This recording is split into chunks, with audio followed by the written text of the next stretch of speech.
le psaume nous dit aujourd'hui: Le Seigneur, enseigne-moi tes voies, fais-moi connaître ta route. Le Seigneur nous invite à se mettre à son écoute pour découvrir sa volonté pour nous.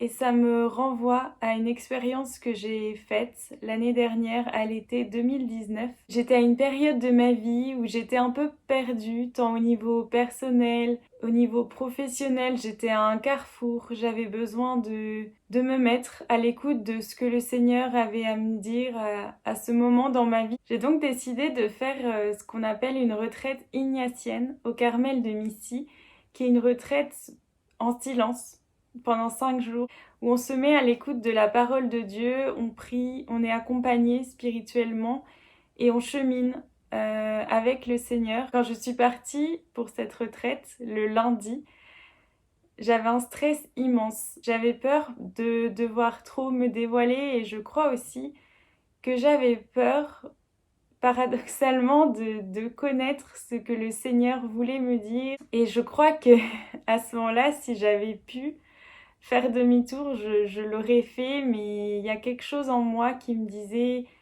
vas-y, il y a un rendez-vous avec le Seigneur que tu ne dois pas manquer.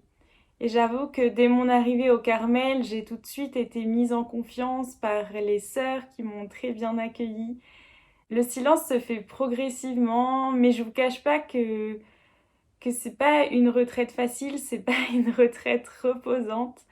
On a ces temps de silence qui peuvent parfois être pesants, de prier, de creuser sur ce que le Seigneur veut pour nous à ce moment de notre vie. Ça épuise, c'est fatigant, ça remue énormément.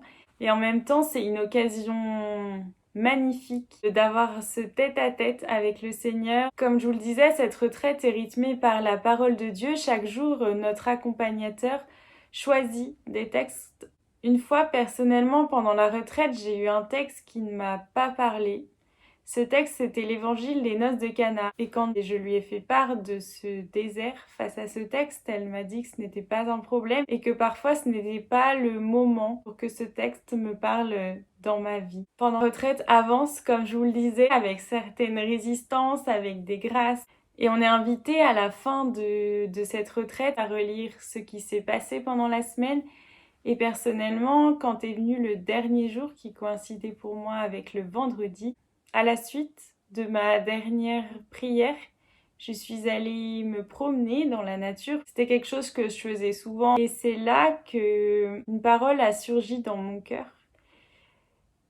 un peu de manière inexpliquée, comme elle s'est imposée à moi. Cette parole, c'était: aime et laisse-toi aimer. Sur le moment, je comprenais pas bien pourquoi cette parole s'imposait à moi comme ça pendant cette promenade. Et donc, je suis rentrée avec cette parole dans mon cœur. Et là, en relisant mes notes, en relisant ma retraite, il s'est imposé à moi que je tournais autour de ce mot de l'amour, que je ne l'avais jamais écrit, que je ne l'avais jamais dit. Et finalement, ce temps de relecture n'a fait que renforcer cette phrase que j'avais reçue pendant la promenade en fin d'après-midi, ce aime et laisse-toi aimer. Et donc j'ai laissé résonner cette phrase en moi comme une invitation du Seigneur à aimer davantage et surtout à me laisser aimer. J'ai aussi réalisé que c'était pas forcément évident pour moi. Le Seigneur nous laisse infiniment libres et même si j'étais déjà catholique, pratiquante, du fait de ma famille, de mon histoire, des rencontres que j'ai eues, des groupes d'aumônerie que j'ai fréquentés, cette retraite a changé quelque chose en moi. Et même si on dit tous les jours dans le Notre Père que ta volonté soit faite, encore faut-il qu'on décide, qu'on choisisse de laisser l'amour de Dieu agir et surtout de se mettre à l'écoute de cette volonté que le Seigneur a pour nous. En partant de cette retraite, j'étais envahie d'un grand sentiment de paix et d'amour du Christ qui m'avait rappelé qu'il m'aimait. Cette phrase aime et laisse-toi aimer, je l'ai entendue à la fois comme un appel pour ma vie personnelle que comme pour ma vie de foi. Et encore aujourd'hui, j'essaie constamment de le laisser résonner en moi. Et même si mes vieux démons parfois me barricade, j'essaye de me rappeler cette phrase que le Seigneur a fait résonner en moi. J'avais dû raccourcir ma retraite d'une journée pour assister à un mariage le samedi.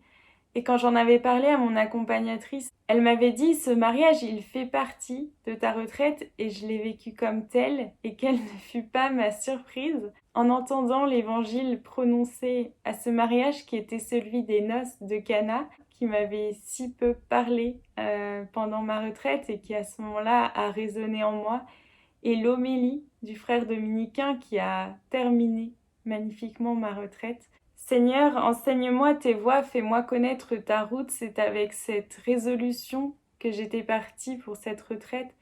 Et finalement, quelle grâce, quel bonheur de se mettre vraiment à l'écoute du Seigneur.